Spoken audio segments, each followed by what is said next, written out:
Mitch. They love their Cougars. Mitch Harper.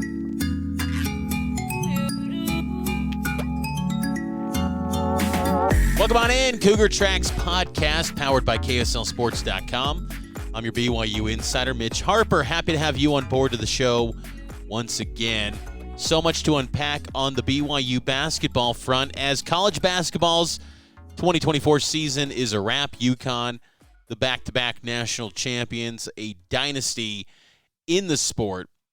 But the question around these parts, what's next for BYU hoops, and who's going to be the head coach of the Cougars next year? Is it Mark Pope, or is it going to be someone else? Because Kentucky job looms, and there's so much speculation around that job. I'll share my thoughts in this episode about Mark Pope and in Kentucky, and the hypothetical if Mark Pope did leave for Kentucky, who could be the next head coach of the Cougars, and then also way too early look at BYU hoops in 2025 as the Cougars are a trendy pick for the top 25 next season. But we'll start things off with Mark Pope. The Kentucky opening is a fascinating one because it reminds me in many ways of when USC let go of Clay Helton and they needed a new coach. John Calipari did not get fired. Probably there was a case to be made that he should have been fired, but he had that $33 million buyout. Kentucky wasn't going to pay that, and he had the lifetime contract and maybe run it back one more year with Calipari as he was, evolving a little bit offensively with his personnel, but the lack of urgency in the portal to get older. That's what this sport is about now, is getting older in college hoops. So Calipari reportedly going to Arkansas. It seems like that's going to be finalized. All the reports indicate that's going to be the case. So it leaves a big opening, maybe the biggest coaching search you could probably find in college basketball. There's no job maybe bigger than Kentucky from a cachet, from an intensity, Big Blue Nation, the way they consume basketball. It's at the highest of levels. Kansas is up there, Duke, North Carolina, but I think Kentucky's just another tier of their commitment to college basketball. So it's a big-time job. And the names that are getting floated out there, Scott Drew, Billy Donovan, Dan Hurley, Rick Pitino even, Bruce Pearl, but then there's Mark Pope. And Mark Pope, BYU head coach, has done an outstanding job at BYU. 5 years with the Cougars. To me, he's top 25 good in college basketball among head coaches. The job that he has done at BYU, you have to understand, 3 of his seasons at BYU, he's finished the regular season in the top 25. 4 of his 5 seasons, he's had teams ranked in the top 25 at some point. Mark Pope's good. BYU basketball is not known for living in the top 25. That's not their MO. Mark Pope's made them an annual team within the national rankings at BYU. Going back to my comparison to USC, at that juncture, USC needed to make a splash. People out here locally would say, hey, maybe Kalani Sitake could get that job because he could recruit well and get a lot of Polynesian recruits to USC. Yeah, he could have, but it's USC. They need a massive name. It goes beyond just simply a hire. Some programs can hire the next big thing and an unknown, but to them the next big thing, and that can work okay. There's certain programs in college sports that their hires almost require splash and just a massive shift that just reshapes the sport that they're in.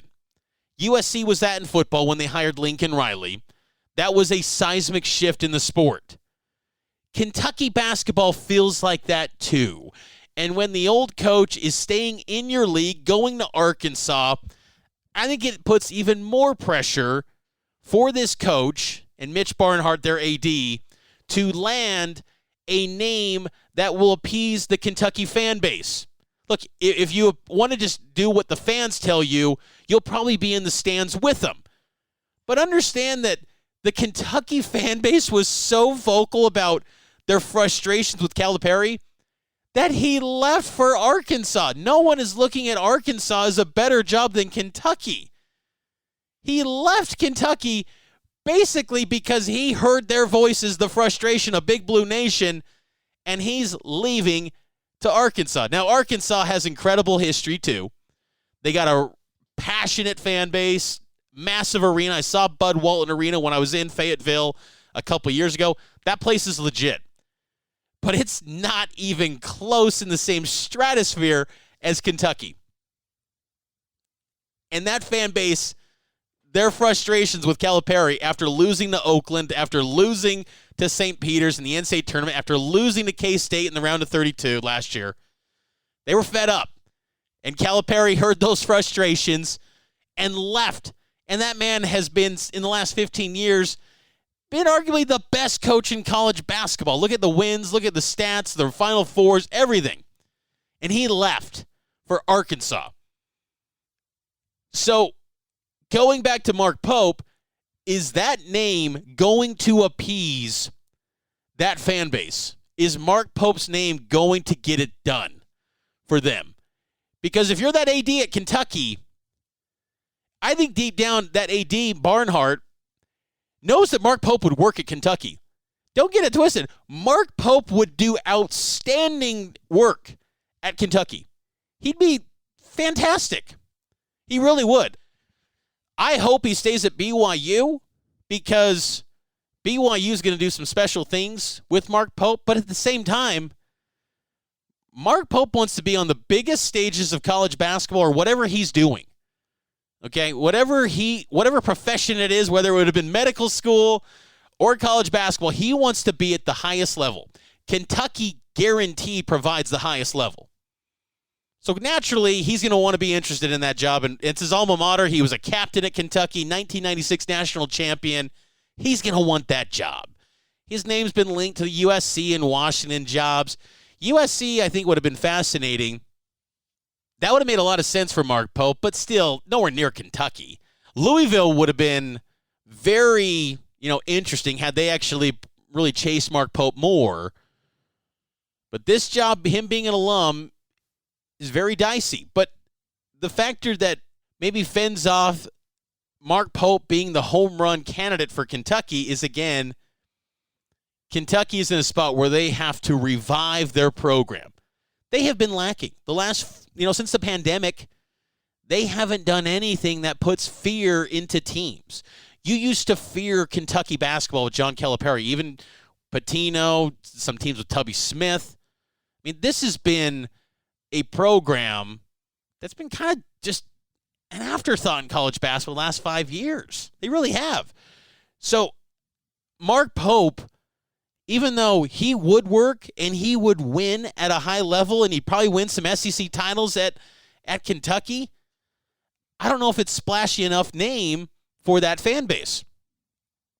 That's why they want Billy Donovan. They want Dan Hurley. If I'm Dan Hurley, I'm going to Kentucky. That's the biggest job. They're going to offer you so much money. They're going to give you every resource possible. I know he seems like a Northeast guy, but man, what else can you accomplish at UConn? What else? I mean, maybe establish yourself as the greatest coach in UConn history and surpass Calhoun? I don't know. So again, Kentucky fans want the biggest splash possible. They want a Billy Donovan. They want a Dan Hurley. Heck, they're even down about Scott Drew. They don't seem excited about Scott Drew. Scott Drew is excellent. That 2021 Baylor team was so dominant. I watched Gonzaga up close and in person that season in 2020, 2021. Gonzaga was incredible. They were so good that year, and Baylor just annihilated that team. Just rocked them. Crushed them. Baylor was unstoppable. You could say, oh, yeah, it was a Mickey Mouse title because it was all in Indianapolis, blah, blah, blah, blah. Now, Scott Drew gets legit talent. Now, last year they took a little bit of a step back, Baylor did. I don't think that was anywhere close to the Baylor teams of their heyday a few years ago. But he recruits at a high level. He's getting VJ Edgecombe, a 5-star recruit coming into Waco. They got another 5-star from Montverde Academy. You would have won that at Kentucky? Paired up with his ability to get big-time transfer portal additions. He had Ray J. Dennis last year. I mean, Scott Drew would seem like a home run to me, too.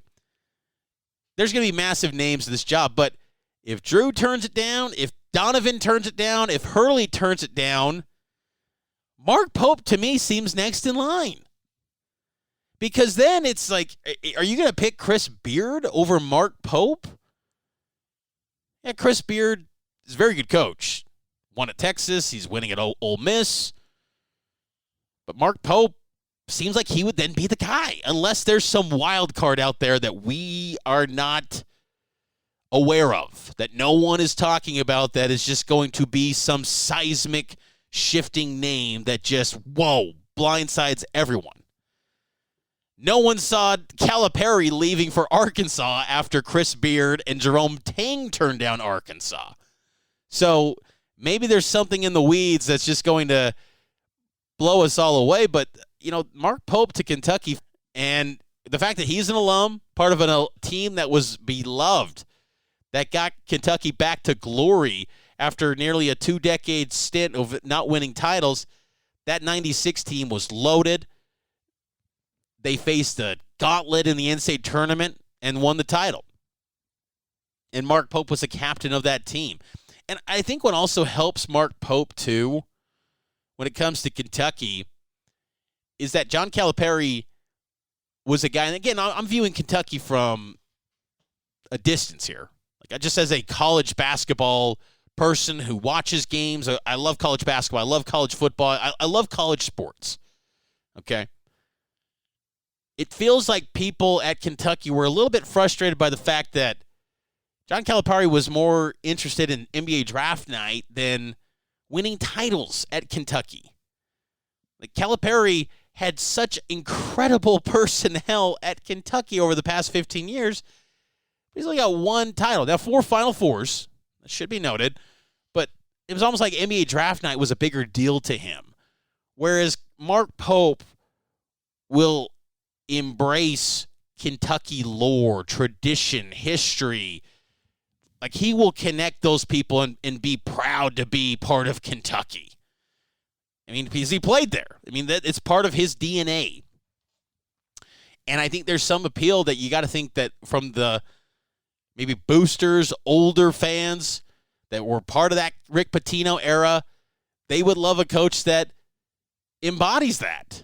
And look, Mark Pope, he can recruit in the portal. He would do a marvelous job at Kentucky. He would. This is a job that you just, if you're BYU, you hope the timing isn't right for Mark Pope. Look, you hope for the best for him, and BYU would have options, and we'll get to that here momentarily. But you can't fault the guy if Kentucky comes offering. He's got to take that. I feel like you have to.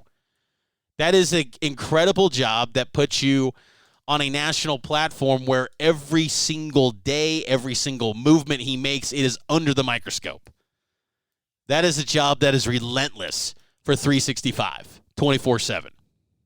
And I think he'd be up for the task. It's just, does that hire make that fan base even more irate for the younger fans? Does it then put the AD on the hot seat? Because that's what he faces. They don't want up-and-comer. They want the proven plug-and-play, you step in and you go win a title. That's what Dan Hurley would bring. Like, Dan Hurley steps into Kentucky. They're an instant Final Four team. They're going to contend for national titles from the jump. I mean, Dan Hurley took over Connecticut when they were down and out in the American. Like, they lost their way. They went like 5 straight years without an NCAA tournament bid. He gets them back. Few early exits in the NCAA tournament. I mean, that New Mexico State loss a few years back, but now they've won 12 straight games by an average of 13 points or more in the NCAA tournament, in a tournament that's claim to be survive and advance, and they're just annihilating teams. Hurley would be incredible. Billy Donovan seems like he would just be a home run because from a scheme perspective, I mean, he would be outstanding. You think about if you arm him with a great staff that can just handle the nuts and bolts of the recruiting and deal with that grind. You could argue, too, recruiting is easier now in some ways. Like, yeah, you got the headaches of year by year. Someone could just leave on you. But at the same time, you don't have to spend 4 years on a recruit saying, please come to my school. It's like, hey, you got a 2-week recruitment in the portal. Let's get this dude. Hey, line it up with the collective. Let's get him. I mean, at a place like Kentucky that's going to have the resources to just do that, you got to imagine if you're Mark Pope, you'd like to have that world too. Because BYU isn't moving at the speed of a Kentucky. So that job is going to be fascinating to see what direction they go. But I definitely feel like Mark Pope is in the thick of this race to go get the job. He's got the 4th best odds in Vegas right now to land the job. Because with him, too, you know that if he probably got offered, he's taking that job. And rightfully so. You can't blame him. Tom Homo said back in 2021, and again, I say 2021 because Tom doesn't speak very much to the media or anyone. I mean, what I'm referencing here, he spoke in a Q&A session during Education Week, and it was a very brief Q&A. He was asked about what's it going to take to keep Mark Pope from going to a blue blood program. Keep in mind, this was in 2021, fresh off the year where BYU was eliminated by UCLA. So the first 2 years, Mark Pope was brilliant. It wasn't, years 3 and 4 were a little bit dip years for Pope, but the first 2 years he was outstanding. And Cougar fans naturally were like, is he going to get poached by a blue blood? Tom Homo said, quote, I love that guy. If he ever takes a job at Duke or North Carolina, I would be the happiest guy in the world. I really would, because I love that kid, and I want him to be successful, but he's here now, and we're going to ride that pony the best we can, end quote. Yeah, that's, again, if Kentucky comes calling, BYU knows where they probably stand. That was Tom Homo in 2021 saying that. So, look, you're in the Big 12 now, and that quote was said before BYU was in the Big 12. So it's a little bit different platform. You're in the best league, but still, no one's mistaking BYU's resources to Kentucky basketball, and just simply the Big 12 resources do not compare to that of the SEC. Is it fair? No, but that's just what it is in this sport nowadays. So the question would be, if Mark Pope hypothetically left and went to Kentucky, and again, if they come calling, you can't blame the man. You just can't. Who would be the next head coach at BYU? Who would be the guy that leads the program into the future? Into the guts of the Big 12 era? To me, there's only 3 options. The first option would probably be Mark Madsen, because he's a head coach and he's at Cal. Now, Mark Madsen got a contract extension from Cal recently. That puts Madsen as the head coach under contract with Cal until 2030. Now, I know BYU's in the Big 12, but I can't think of a time that BYU was poaching a coach that was under contract for 6 years and pulling him. That would be quite a coup for BYU to get Mark Madsen, and just a complete altering view of how they approach coaching searches at BYU. Like, BYU's not typically in the market to go buy out a coach. Heck, they'll keep a coach so they avoid buyouts with current coaches. I mean, that's just kind of the BYU way.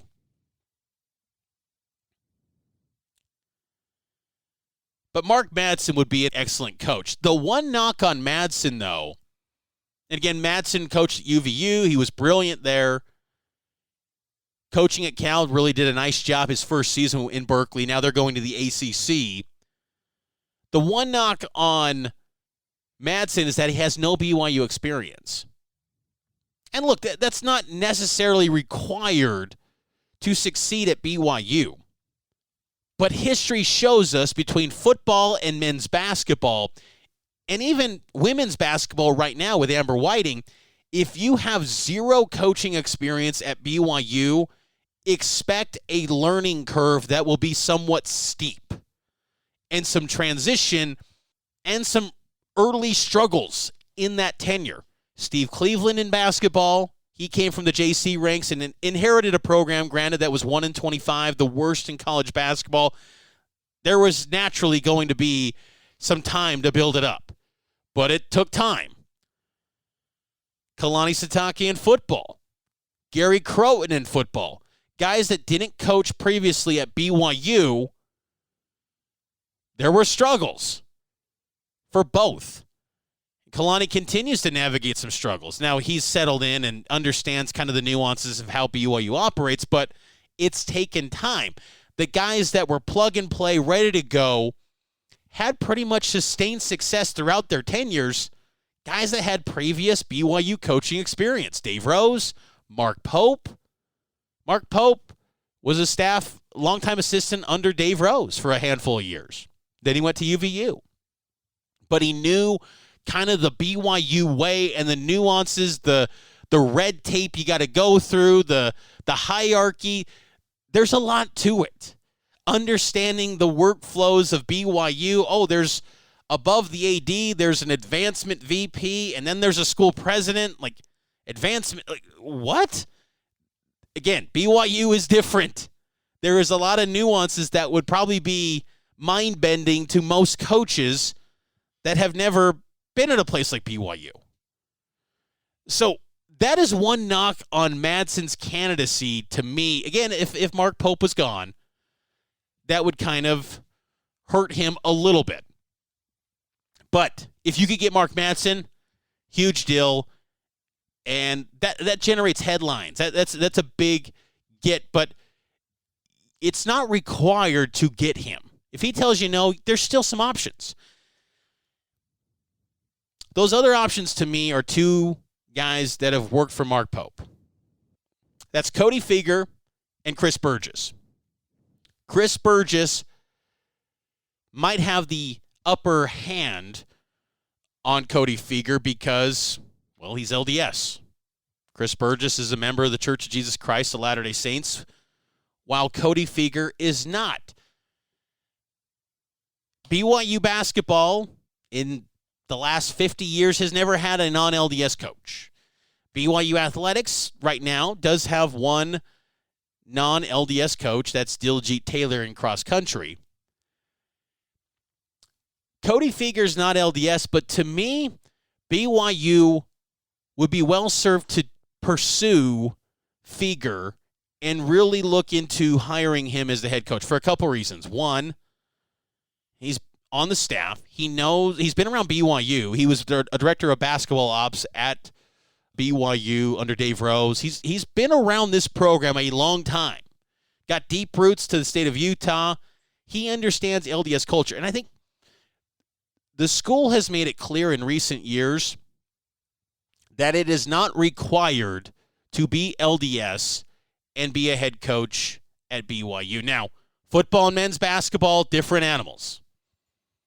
They prefer going with an LDS person, sometimes even to the extent of temple recommend. But they've expressed that it is not required to be LDS to be the head coach at BYU. So to me, Cody Feger should be a legitimate candidate for BYU if Mark Pope was to leave. And part of the reason I think BYU has always wanted to have an LDS coach at those two particular spots, football and men's basketball, a couple reasons.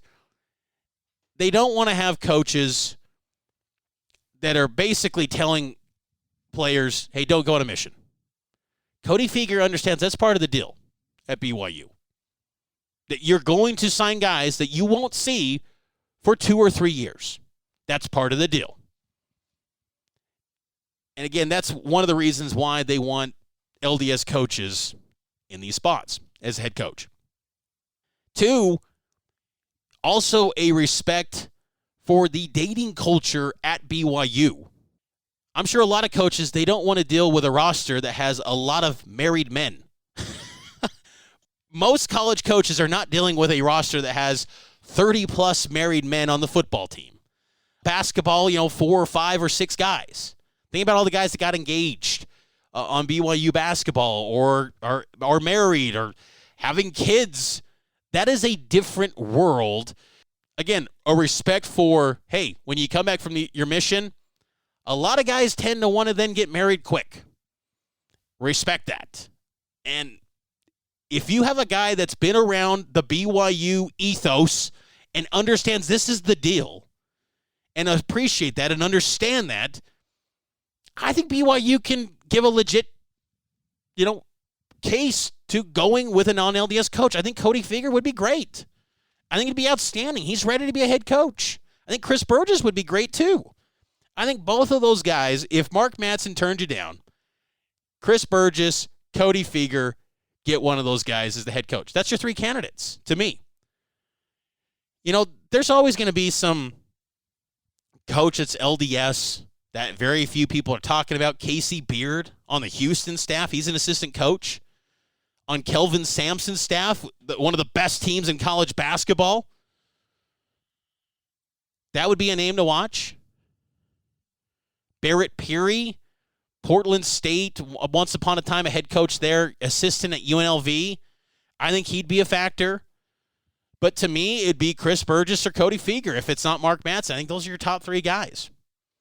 And I'm okay with that. I think if you got one of those 3, Madsen, Burgess, or Fieger, BYU can win. They could continue to win in the Big 12. Big 12 basketball allows for BYU to get more interest. And also, if you get a coach like Chris Burgess or Cody Fieger, arm them with a great staff, maybe being in the Big 12 will open the pool to get a deeper bench as far as staff and whatnot goes. BYU already needs to get an assistant coach to replace Cahill Fennell, who took the UT-RGV job, head coaching position. But it should be an interesting offseason for BYU. And amidst all this speculation about coaching carousel moves, the way too early top 25 polls, BYU is a trendy top 25 pick. I release my way too early Big 12 basketball power rankings for next season. I've got BYU 6th. This is how I have it shaking out. Iowa State 1. I think Iowa State's going to be loaded next year. And they are going to be national champion good, potentially next season. Iowa State's loaded. Number 2 is Houston. And keep in mind, like what? You got them like maybe outside the top 10 nationally? No. These 2 might be in the top 3 in the preseason top 25 next season. They're that good. Very curious to see what happens with Jamal Shead in Houston. Does he run it back one more year? Because the way that things ended against Duke, you hope that Jamal Shead has a better ending than that. Like, that might be enough motivation to say, I want to run it back one more time. And if you're Houston, you find the NIL dollars to get Jamal Shead back because that dude is the best point guard in college basketball. I know UConn's got a stud too with Newton, but Jamal Shead is an absolute stud. He comes back. Houston's in the national title hunt again. Iowa State's going to be in the hunt. The rest of my power rankings for the Big 12, way too early. Number 3, I've got Kansas. I think they're going to bounce back. Curious to see what happens with Hunter Dickinson and Johnny Furphy. But Kansas is going to be really good. I think they got their best recruiting class post-sanctions. I mean, that NCAA cloud that hovered over them, it kind of noticeably hurt their recruiting a little bit in terms of their classes. They still had 4- and 5-star guys, but I think there's more depth to their recruiting class in this 2024 cycle, and they've already retooled a little bit, getting the Summit Player of the Year in the transfer portal and Zeke Mayo. Kansas will be back near the upper tier of the league. Number 4, Arizona. Man, this league is going to be so good. You add Arizona to this mix. These 4 teams that I'm laying out, I'm saying Arizona might be the 4th best team in the Big 12. You could argue they're a top 5 team next year. Maybe, depending on who comes back. Caleb Love, does he run it back one more year? But this league is loaded. So much questions in football in the Big 12 about who's the big dog without Texas and Oklahoma. That's not a debate in hoops. Texas and Oklahoma, see you later. No one's batting an eye. This league is just ramping up with basketball. Number 5, Baylor. See what happens with Scott Drew. Like BYU, the Kentucky job looms large. Number 6, BYU. They keep Mark Pope. This team, this roster, keep it intact, barring any sort of roster changes going forward. Portal closes on May 1st. BYU's good enough to be an NCAA tournament team once again, maybe even better, with the addition of Colin Chandler as well. But you got to keep Mark Pope, because naturally, I think if you lose Mark Pope, you're probably going to lose some guys. I'm sure there'd be some players that want to go to Kentucky with him. So we'll see. Maybe that's incentive to say to Jackson Robinson, hey, I want to go to Kentucky if he landed that job. We'll see. Number 7, Colorado. That might be a little high. I think maybe part of my reasoning for that was if they get KJ Simpson back, if they get Tristan Da Silva back, Colorado could be really good next year if they get those two back. They already lost Eddie Lampkin to Syracuse in the portal. That was a big loss. So kind of keep tabs on Colorado. I'm putting them a little bit higher than some would say, because I think if they can get Da Silva and Simpson back, I like the odds of the Buffs competing in the Big 12 early on. Number 8, Cincinnati. I was tempted to put them a little bit higher, but again, the depth of this league, where do you put them? I mean, maybe you swap them out with BYU at 6, maybe. You get Day Thomas back. Aziz Bandango, he's entered the NBA draft, but he's maintained his college eligibility. Jizzle James, and then the star of Cincinnati, Dan Skillings. Cincinnati's going to be good, and they've got a really good recruiting class coming in as well. Number 9, K-State. I think they have a bounce-back year next season. They got a nice core coming together. They've kept Jerome Tang. They fended off Arkansas for him. Kansas State should be in a good spot next season. Number 10, Texas Tech. They take a little bit of a step back. They've got some pieces on their roster to work with still. Kerwin Walton, who was gashing BYU last season. Darian Williams, Devin Cambridge. But Pop Isaacs, he goes into the portal. Curious to see where he ends up potentially out of there. But I think the loss of Isaacs is pretty big, and also Joe Toussaint as well. But Grant McCaslin, heck of a coach for Texas Tech. He was one of the better storylines in the Big 12 in year 1. Number 11, TCU. They lost Micah Peavy in the portal. They gained C.J. Walker from UCF, but feels like that roster is a little bit light. And look, TCU was kind of hit and miss this past season. I thought they had a much deeper roster than their output. They should have been a lot better than they were this past season, in my opinion. TCU checking in at number 11. Number 12, West Virginia. Darian DeVries, the era there in Morgantown begins. He brings in his son from Drake, Tucker DeVries. This guy's going to be a bucket. He averaged 21 points at Drake, 2-time Missouri Valley Player of the Year. Him alone will make West Virginia improved, I believe. Last year's West Virginia was so snake-bit. That was just a lost season with the Bob Huggins stuff, in and out with suspensions, injuries. They just couldn't get it right.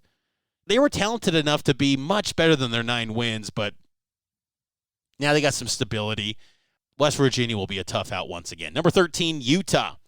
Very curious to see how they handle life without Brandon Carlson. He was outstanding for the Utes this past season. Got him to the NIT semifinals. Kiba Keita comes back. And again, keep in mind, all of these moves are subject to change. Like, these rosters are so fluid. May 1st will be, kind of a mile marker in the offseason as the portal closes. But look, there is always a way and a path for these players to bolt and go into the portal. And with the possibility of transfers just being endless, this stuff is always fluid and can change on a moment's notice. But the key player for Utah is Davon Smith, who broke Jason Kidd's Pac-12 record for most triple-doubles in a season last year with 5. So he's the one to watch. Number 14, Arizona State. 15, UCF. And then 16, Oklahoma State rounds it out. You can go see the breakdown on KSLSports.com. But that's going to do it for this edition of the podcast. Again, I'll have some BYU football podcasts coming up in the feed here very soon this week. So look out for that and a whole lot more here on the Cougar Tracks podcast. It's powered by KSLSports.com.